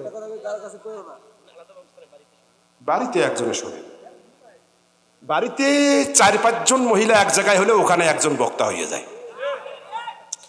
কথা জীবনে শুনবে। আমরা আম্মাজানকে একটু বলি এই কাজটা করবেন না, কারণ গোপন করলেও, অন্যের দোষ গোপন করলেও আল্লাহ কিয়ামতে আমলনামা গোপন করে দিবেন। সুবহানাল্লাহ বলেন। আমলনামার খারাপ দিক গোপন করে দিবেন। এটা হলো 1 নম্বরের পদ্ধতি। 2 নম্বরের পদ্ধতি হলো নেকি আর বদি ওজন করা হবে। নেকিও যত গুনাহও তত। এটা থাকতে দেন, থাকতে দেন, ওরা বোঝে না, কথা বলবা না, এমনি থাক। এই যে দেখেন, গুনাহও যত নেকিও তত। ফেরেশতা কয় আল্লাহ জান্নাত জাহান্নামের মাঝে দেই। আল্লাহ কয় তুই বিচারক না আমি বিচারক? আরো আস্তে কোন আল্লাহু আকবার। আরে ভাই হু বাহু, আমি তো বলছি আমি কমার্শিয়াল বক্তা না, গান গজল, দাদা হুজুরের কিসসা, বাবা হুজুরের কিসসা, এই তাফসীরটা তৈরি করতে কমপক্ষে 52টা তাফসীর গ্রন্থ আমাকে পড়া লাগছে। আরে কথা কন না কেন? কষ্ট করে আপনাদেরকে দিচ্ছি, একটু উৎসাহ দিলে ভালো লাগবে, এই জন্য শুনুন। তো আল্লাহ কয় তুই বিচারক না আমি বিচারক? ফেরেশতা কয় না আল্লাহ আপনি বিচারক। তাহলে তুমি সিদ্ধান্ত নেওয়ার কে? আমার দলের লোক। সুবহানাল্লাহ কোন? হিসাব সহজ করা লাগবে। ফেরেশতা কয় আল্লাহ কেমনে? আল্লাহ কয় আচ্ছা দেখো তো আমার এই বান্দা ওযু করছে কিনা? বলে করছে। আচ্ছা আমার বান্দা ফরজ গোসল করছে কিনা? বলে করছে। বলে আমার বান্দা তায়াম্মুম করছে? বলে করছে। আমার বান্দা ইস্তিনজা ইস্তিবরা করার জন্য ঢিলা কুলুক টিস্যু পেপার ব্যবহার করছে? বলে আল্লাহ করছে। কয় ও সারা জীবনের উজুর পানি, ফরজ গোসলের পানি, তারপরে তায়াম্মুমের মাটি, আর ওই ঢিলা কুলুপগুলো আলাদা করে এক জায়গায় দিয়া এরকম নেকির পাল্লায় দাও, নেকির পাল্লায় তুলে দেওয়া হবে, নেকির পাল্লা ভারী হবে, হিসাব সহজ হবে, জান্নাত চলে যাবে। এবার জিজ্ঞেস করি যুবকদেরকে, ফরজ গোসল করা লাগবে কি লাগবে না? সাথে সাথে না 7 দিন পর? এখন যুবকদেরকে যদি দাঁড় করাই, বল গোসলের ফরজ কয়টা? কয় কোনো ব্যাপার না হুজুর, 3টে। কি কি? লঙ্গি, গামছা আর লাক্স।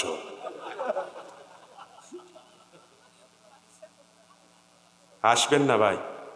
একটা অনুরোধ করে যাই, যুবক যারা বিয়ে করিস নি, একটা অনুরোধ করে যাই, ফেসবুকের ধান্দায় পড়ে এত মারাত্মক নাম দিছে ভোরের শিশির, কিন্তু ওর 14 গোষ্ঠী ফজরে ওঠে না। আরে কথা কয় না কেন? ওর ফান্দে পড়ে গেছো। সাদা চামড়া, এটা দেখে বিয়ে করবি না, দিনদারি দেখে বিয়ে করবি। সাদা চামড়া দেখে বিয়ে করবি, দুনিয়াও ঠকবি, আখিরাতেও পস্তাবি। কথা কয় না? আমি একটা উদাহরণ দেই বাস্তব। ফিজিক্যাল রিলেশন, সেক্সুয়াল অ্যাটাচমেন্ট, সোজা বাংলা কথায় স্ত্রীর সাথে মোজামাত হয়েছে, সহবাস হয়েছে। এখন লঙ্গি বীর্য লঙ্গিতে পড়ে গেছে, এটা হতে পারে না ভাই? স্বাভাবিক। এখন আপনি বউকে বলছেন, বউ লঙ্গিটা একটু ভালো করে পরিষ্কার করে দিও। আপনার বউ মহাসুন্দরী, কিন্তু দিন নেই, সাদা চামড়া কিন্তু দিনের জ্ঞান নাই। আরে কথা বলেন না কেন? কি করবে জানেন? সার্ফ এক্সেল বালতিতে নেবে, পানি দিবে, আপনার নাপাক লুঙ্গিটা দিবে, দিয়ে আপনার বউয়ের পেটিকোট, সায়া, ব্লাউজ যা আছে সেটা দিবে, আপনার সাওয়ালের সব কাপড়গুলো দিবে, দিয়ে একটা ম্যাকটা দিবে। জিজ্ঞেস করি, এক লঙ্গিক নাপাক এক জায়গায় আছে না 10 জায়গায়? উলামায়ে কেরাম সাক্ষী, শরীয়তের মাসলা অনুযায়ী লঙ্গিটাকে নাপাক, লঙ্গিটাকে পাক না করলে ওটা আপনি যতই সার্ফ এক্সেল দেন না কেন নাপাকাই থাকবে। আপনি নাপাক অবস্থায় থাকবেন, মরবেন নাপাক অবস্থায়, কবরে থাকবেন নাপাক অবস্থায়, হাসরে উঠবেন নাপাক অবস্থায়। নাপাক অবস্থায় ওঠার কারণে জাহান্নামে যাবেন। কেমনে বুঝাবো আপনাদেরকে?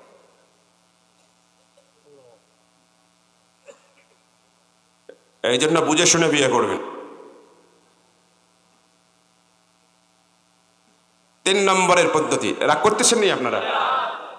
3 নম্বরের পদ্ধতি, নেকি আর বদি ওজন করা হবে। একবার নেকির পাল্লা ভারী হয়, একবার গুনার পাল্লা ভারী হয়। আল্লাহ রাব্বুল আলামিনের ফেরেশতারা আল্লাহর দিকে তাকাবেন, বলে না না, আমার দলের লোক, হিসাব সহজ করতে হবে। সানাউল্লাহ পানিপতি রহমাতুল্লাহ আলাইহি লেখেন, হঠাৎ করে আল্লাহ পাকের আরশে আযীমের খুঁটির নিচ থেকে কালো কালো মেঘগুলো উড়ে উড়ে বান্দার নেকির পাল্লায় বসবে। ফেরেশতারা বলবেন, মানুষেরা বলবেন, আল্লাহ নেকির পাল্লা ভারী করার জন্য মেঘ দিলেন, কারণ কি? বলে শোনো, এমনি দেই নাই, আমার এই বান্দা ছিল টাকাওয়ালা। আল্লাহু আকবার বলেন। BMW গাড়ি নিয়ে ওই মতলব রোড দিয়া চলছে ঢাকার উদ্দেশ্যে, হঠাৎ করে দেখে খিলাতুল ফাজিল মাদ্রাসার মসজিদ তৈরি হচ্ছে। আমার গোলাম টাকাওয়ালা আস্তে করে নামছেন, নামার পরে মসজিদে ঢুকছেন, ঢুকে দেখে এখনো 20 লক্ষ টাকার কাজ বাকি। আস্তে করে আমার গোলাম পকেটে হাত ঢুকাইয়া দিয়া 1 লক্ষ টাকার একটা বান্ডিল মসজিদের দান বাক্সে দিয়ে আসমানের দিকে তাকায়া কয়, আল্লাহ এই মসজিদের সভাপতি, সেক্রেটারি, ক্যাশিয়ার কেউ জানে না, আল্লাহ ইমাম, মুয়াজ্জিন, খতিব কেউ জানে না, তুমি জানো আর আমি জানি। গোপনে গোপনে আমার বান্দা দান করেছে। কিছু দূর যাওয়ার পরে দেখে গিলাতলি একটা কওমি মাদ্রাসা, আসরের নামাজের পরে ছোট ছোট বাচ্চারা খেলা করে। আমার গোলাম নামিয়া কয়, হুজুর, ও মোতামিম হুজুর, কয়জনের টিম? বলে 70 জন। আমার গোলাম আস্তে করে 70,000 টাকার একটা বান্ডিল এরকম হাফসমা মোতামিমের হাতে দিয়া কয়, হুজুর আল্লাহর দোহাই কাউকে বলবেন না, কেউ যেন না জানে, আপনি জানবেন, আমি জানবো, আল্লাহ জানবে। আমার গোলাম ছিল এরকম যুবক, 80 মাইল যুগে এরকম করে পালসার গাড়ি নিয়ে হাইওয়েতে চলছে। হঠাৎ করে লক্ষ্য করে দেখে রাস্তার মাঝখানে কলার বাকল সাল পড়ে আছে। হাইড্রোলিক ব্রেক কষে আস্তে করে নেমে কলার সালটা নিয়ে দূরে নিক্ষেপ করে আসমানের দিকে তাকায় চোখের পানি ছেড়ে দেয় আর কয়, আল্লাহ আমার যৌবনের চোখের পাওয়ার বেশি। আমি দেখলাম আমার বুড়া দাদা যদি যাইতো, না দেখে যদি পা দিয়া পিছলে পড়ে যেত, কোমরটা ভেঙে যেত, ইমাতাতুল আযানিত তরিক, কষ্টদায়ক জিনিস এরকম করে দূরে নিক্ষেপ করেছে। গোপনে গোপনে ভালো কাজ নিজের অজান্তে করেছে। আমি আল্লাহ এগুলোকে গোপনে গোপনে আমার আরশে আজিমের খুঁটির মধ্যে রেখে দিয়েছিলাম। বান্দা যখন বিপদে পড়েছে, 1000 কোটি গুণ বাড়িয়ে দিয়ে মেঘের আকারে নেকির পাল্লায় দিয়া নেকির পাল্লা ভারী করে হিসাব সহজ করে তারে জান্নাত দিয়া দিলাম। তুমি পীর, তুমি জান্নাত যাবে, কে বলেছে তোমাকে? তুমি বড় বক্তা, জান্নাত যাবে, কে বলেছে তোমাকে? লা তাদখুলুল জান্নাতা বিআমালিকুম, আমলের বড়াই দিয়ে কেউ জান্নাত যেতে পারবে না। আল্লাহ যাকে ভালোবাসবেন তাদেরকে দয়া করে ওসিলা দিয়া ক্ষমা করে জান্নাত দিয়ে দিবেন। আল্লাহ যেন এই দলের অন্তর্ভুক্ত আমাদেরকে করে। সবাই একটু জোরে বলেন আল্লাহুম্মা আমিন। বলেন বলেন, দল কয়টা? আলোচনা হলো কয়টা? আর একটা করবো না ছেড়ে দিব? একটা লোক উঠবেন না। আমি যাব যশোর। কত দূরে? যশোর। এই অল্প সময় একটু থাকেন। আর একটা 4 নম্বরের দল কি হিসাব হবে? হিসাব হবে বড় আল্লাহ বলবেন কাদের হিসাব কঠিন হবে? আল্লাহ বলবেন এই বল পাপ করছিল কেন? বল 5ই মে শাপলা চত্বরে বাতি নিবায়া দিয়েছিল কেন? বল 5ই মে শাপলা চত্বরে বুকে হাফেজে কোরআনের বুকে গুলি করেছিল কেন? লাথি দিয়া ফেলে দিয়েছিল কেন? ট্রাকে ট্রাকে লাশগুলোকে গুম করেছিল কেন? কথা বলেন না কেন? আল্লাহ বলবেন বল তোর কাজ ছিল ভোটের দিন তুই যাবি, তোর যেটা প্রার্থী সুন্দর করে একটা সিল মারবি, দিয়া বাক্সে দিয়ে আসবি, কিন্তু তুই এই মতলবের পাওয়ারই দেখাইছো, মাস্তানি দেখাইছো, গেছো যাইয়া একবারে ব্যালট পেপার নিয়া মুখে একটা সিগারেট ধরায়া তুমি খালি মারতেইছিল। আপনারা তো সবাই বললেন না, না মতলব খুব আল্লাহর ওলির দেশ, এটা হয় নাই? আরে কথা বলেন না কেন? হয় নাই? যারা এগুলো করছে একজনের অধিকার কাটছে না, 1000 জনের অধিকার কেড়ে নিচ্ছে। এগুলো ধরবে না আল্লাহ? বল এটা করছিল কেন? কই আল্লাহ আমি জীবনে এগুলো করি নাই। ভাই অপরাধী কি নিজের অপরাধ দেখতে পায়? পায় না যে তার বেশি দিন যাওয়া লাগবে না। এই যে 9 দফা আন্দোলন, কয় দফা হয়ে গেল? কয় দফা? আরে কথা কন না কেন? 1 দফা। যখন 1 দফায় আসছে তখন উনি এসে বলতেছে প্রিয় দেশবাসী, আপনাদের কাছে বিচার, আপনাদের কাছে আমার জিজ্ঞাসা, আমার অপরাধটা কি? আরে কথা কয় না কেন ভাই?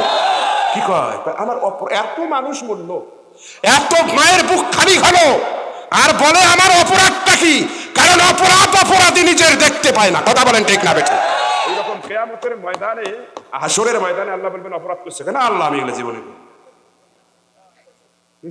আমি এগুলো করি নাই। হুজুরকে মারবো কেন? হুজুরের সাথে আমার এত মিল ছিল, বাপের ফতেয়ায় দাওয়াত দিছি, 2000 টাকা দিছি, আর হুজুরের যে এশক ইয়া নবী, ওরে বাপ রে। আরে কথা কন না কেন? হ্যাঁ, হুজুরের কি পরিমাণ মিল মহব্বত, আমি হুজুরকে মারবো কেন? আল্লাহ কয় কি রে, এ বলে অপরাধ করে নাই। আল্লাহ কি করবেন সেই দিন? আল্লাহ কোরআনে কয় ইয়াউমাইজিন তুহাদ্দিসু আখবারাহা বিআন্না রাব্বাকা আওহা লাহা। অনেকে মনে করছে হুজুর গেছে কোথায়? আমি ওই সূরাতেই আছি, ওই সূরাতেই আছি না, একে তাফসীর বলা হয়। এতক্ষণ 3টা আয়াতের আনুষঙ্গিক কথা বলেছে। ইয়াউমাইজিন মানে সেই দিন, ইয়াউমাইজিন মানে সেই দিন। কোন দিন? বান্দা কে আল্লাহ বলবেন পাপ করছো কেন? বান্দা বলে করছি না, অস্বীকার করে। সেই দিন আল্লাহ পাক তার সিসি ক্যামেরা ওপেন করে দিবেন। আল্লাহু আকবার বলেন। এবার যুবকেরা বলো তো, সিসি ক্যামেরার পাওয়ার কম না বেশি? খালি বেশি। সিসি ক্যামেরার পাওয়ার যে কত মারাত্মক, হাউন আঙ্কেল হারে হারে টের পেয়েছে।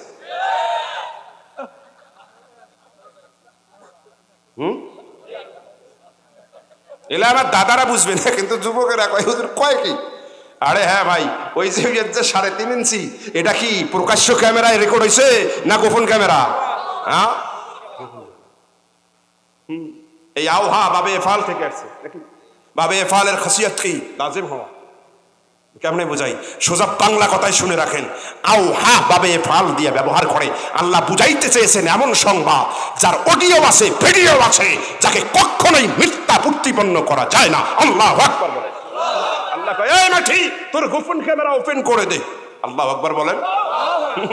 এই মাটির যে ধুলিকণা আছে না, এগুলো সব একটা করে গোপন ক্যামেরা, সব রেকর্ড হয়ে গেছে। মাটিকে বলবে ওপেন করে দে। যখন মা ওপেন করে দিবে, কেমনে গুলি করছে, কেমনে লাথি মারছে, কেমনে কি কাম ককাম করছে, কেমনে খালি ফিল্ম আসছে, সব দেখা যাবে, অডিও ভিডিও। সুবহানাল্লাহ কর না? খালি অডিও না, ভিডিও সহ, ভিডিও সহ সব দেখা যাবে। দেখা যাবে আল্লাহ বলবেন কিরে তুমি যে বললি পাপ করো নাই, তোমাকেই তো অপরাধ করতে দেখা গেল। কয় আল্লাহ ভেজাল আছে। কি ভেজাল? আমাকে যে দেখাইলেন আপনি ওখানে ক্যামেরায়, আসলে এটা আমি না, এই জায়গার থেকে অন্য লোক। আমার অনেক শত্রু ছিল, কে যেন হিংসামি করি আমার কল্লাটা কেড়ে ওখানে লেগে দিছে, এটা সুপার এডিট করেছে। আউন আঙ্কেল সাংবাদিকেরা জিজ্ঞেস করছেন কি ভাই এই ব্যাপারটা কি? কয় আপনি গুজবে কান দিবেন না, কারণ এটা সুপার এডিট করে হয়েছে, আর সুপার এডিট করা যায়। আরে কথা সব অপরাধীর বক্তব্য এক।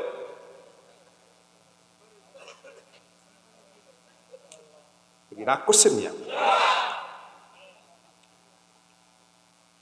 আল্লাহ কয় কি রে এটা বলে সুপার এডিট।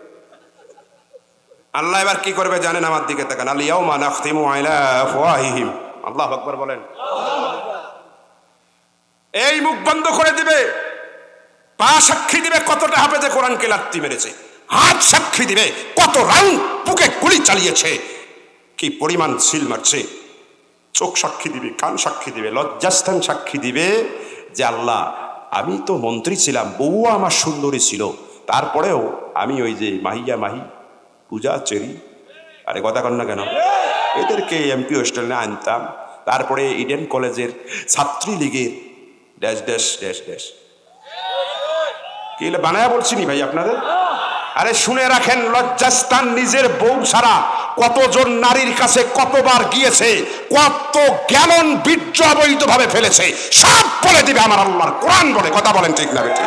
বুঝলে আর জীবনে পাপ করবেন একটাই। আল্লাহ এবার জবান খুলে দিয়ে বলেন তোর হাত পায়ে তো সাক্ষী দেয়। কয় আল্লাহ আমি করতে চাই নাই। ভাই দুইবার কইছে আমি করি নাই, এবার কি কয়? তার মানে আগের মতো আছে না একটু নিচে নামছে? আল্লাহ কয় তার মানে কি? কয় আমাকে অমুকে তমুকে নেতা নেত্রী এ কাজ করাইছে, ধরলে আগে ওদেরকে ধরুন। আল্লাহু আকবার বলেন না ভাই? যে অমুক তমুক নেতা নেত্রী, এটার 2.5 ঘন্টার একটা তফসির আছে। কয় ঘন্টা? মানুষকে পথভ্রষ্ট করে অমুক তমুক যেটা, সেটা হলো 10 প্রকার। বলেন কয় প্রকার? তার মধ্যে বলি দুই একটা বলি। 1 নম্বর হলো বন্ধু। 1 নম্বর কি? যুবক সাবধান হয়ে যাও, বন্ধু নির্বাচনে যদি তুমি ভুল করিস তোর দুনিয়াও যাবে আখিরাতেও যাবে। 2 নম্বরে নেতা নেত্রী, কি সাদাতানা ওয়া কুবরান। 3 নম্বরে হলো এক শ্রেণীর মৌলবী, খালি খালি দাড়ি টুপি দেখবেন আর নুরানি চেহারা, আল্লাহর ওলি গো। কথা কই না? বাংলাদেশে তাফসিরুল, যদিও আপনারা তাফসির মাহফিল নামটা দিতে পারেন নাই, কেন দিতে পারেন নাই আমি জানি না। তাফসির মাহফিল দিতে গেলেও একটা ইতিহাসের কথা স্মরণ হয়, কারণ ওয়াজ মাহফিল ইসলামী মহাসম্মেলন আমাদের বাংলাদেশে আবহমান কাল থেকে আমরা দেখেছি বাপদাদা, কিন্তু এখানে একটা বিপ্লবী চিত্র তুলে ধরেছিলেন কোরআনের জীবন্ত পাখি আল্লামা দেলোয়ার হোসাইন সাইদি। মাহফিলটা ছিল তাফসির মাহফিল। কথা বলেন ঠিক না বেটে? কেমনে বুঝাবো আপনাদেরকে? কেমনে বুঝাবো? সেই আল্লামা দেলোয়ার হোসাইন সাইদিকে প্রথম যে মামলায় গ্রেফতার করছিল আপনাদের চাঁদপুরের কুলাঙ্গার এক মৌলবীর মামলায়। কথা বলেন ঠিক না বেটি? অতএব মৌলবী দেখলে পাগল হবেন না, কারণ মৌলবীও মানুষকে জাহান্নামে করবে। এগুলো আলোচনা করলে শুন বুঝলেন।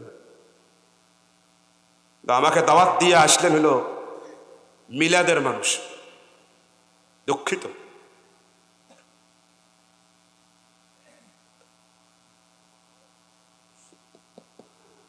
আল্লাহ বলবেন তোর নেতা নেত্রীকে ধরুন, আগে তোরে ধরুন। কেমনে ধরবে জানেন? আমার কত কষ্ট হবে দেখেন। ও ডাইন হাত পাতবে আমলনামা নেওয়ার জন্য, আল্লাহ সাথে সাথে ফেরেশতাদেরকে দিয়া ওর ডাইন হাতটা এর ঘাড়ের মধ্যে আটকায়া দিয়া এই জায়গায় প্যারেক লাগাইয়া দিবেন। আমার দিকে তাকান, জাহান্নামের প্যারেক এই জায়গায় ঢুকাইয়া দিবেন, এই জায়গা ভেদ করে কলজা ভেদ করে এই দিক দিয়া বের হইয়া যাবে। আল্লাহু আকবার বলেন। হাত এখানে আটকা থাকবে, এবার বাম হাত পাতবে। আল্লাহ বলবেন না ও পাবে না, ওর বাম হাতটা ওর কলজার ভিতরে ঢুকাইয়া দাও। আমার দিকে তাকান, কলজার ভিতরে ঢুকাইয়া দিয়া কলজা ভেদ করে মেরুদণ্ডের হাড্ডি ভেদ করে বাম হাতটা পিচির মধ্যে ঝোলাইয়া দাও। এরপরে আমলনামা দেওয়া হবে। আমলনামা হলো বাম হাতে, সামনে না পিঠির উপরে? পিঠির উপরে। আর মুখটা কোথায়? সামনে। আল্লাহ বলবেন ইকরা কিতাবাক কাফা বিনাফসিকা আল-ইয়াওমা আলাইকা হাসিবা। পড় তোর আমলনামা। তো রে মুসলমান, মুখ সামনে আমলনামা, পিছনে বান্দা ঘুরবে, পারবে না। ফেরেশতারা থুতনি ধরবেন, মাথা ধরে একটা মটকানি দিবেন, পট পট করে গর্দানের সমস্ত রগগুলো ছিঁড়ে যাবে। এবার মাথাটা যখন ঘুরবে, সেই দিন কি দেখবে তার আমলনামার ভিতরে? আল্লাহ বলেন ইয়াউমা ইয়াসতুরুন নাসু আশতাতা। আল্লাহু আকবার বলেন। লিইউরাউ আমালাহুম ফামান ইয়ামাল মিথকালা যাররাতিন খায়রান ইয়ারা ওয়া মান ইয়ামাল মিথকালা যাররাতিন শাররান ইয়ারা। যারা পরিমাণ ভালো কাজ সে করে থাকলে দেখবে, খারাপ কাজ সেটাও দেখবে। আল্লাহরে বলবে আল্লাহ আর একবার দুনিয়ায় পাঠিয়ে দেন। আল্লাহ বলবেন সুয়ের ছিদ্র দিয়া উট প্রবেশ যেমন অসম্ভব, তেমনি দুনিয়ায় প্রবেশ আবার পাঠিয়ে দেওয়া অসম্ভব।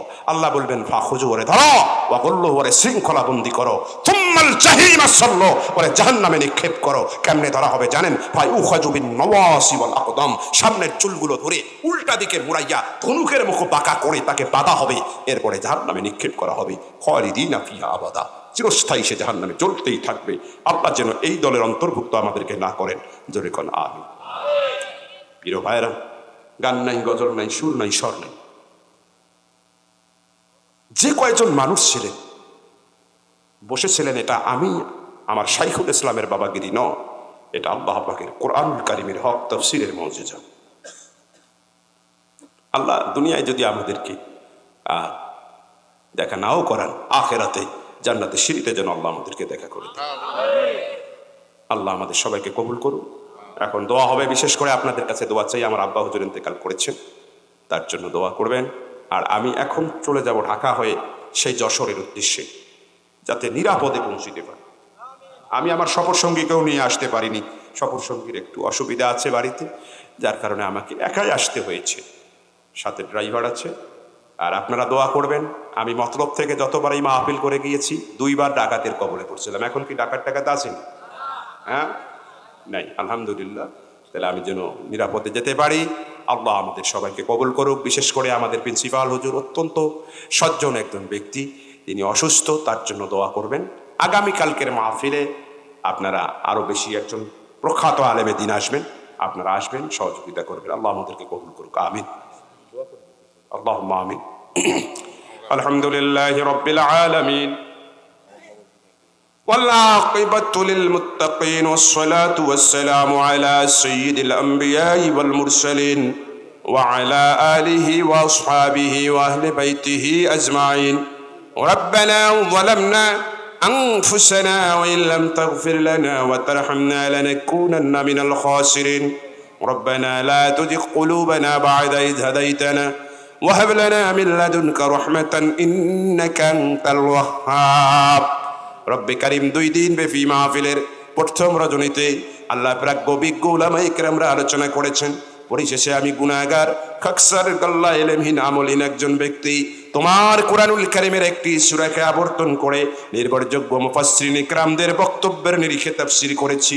আয় আল্লাহ, পরিশেষে আল্লাহ গুনার বোঝা মাথায় নিয়ে তোমার শাহিনশাহী দরবারে গরীব আর মিসকিনের মতো হাত দুখানা পেতে দিয়েছি। আল্লাহ মেহেরবানি করে আল্লাহ আমাদের জিন্দেগির সমস্ত গুনাহগুলো মাফ করে দাও।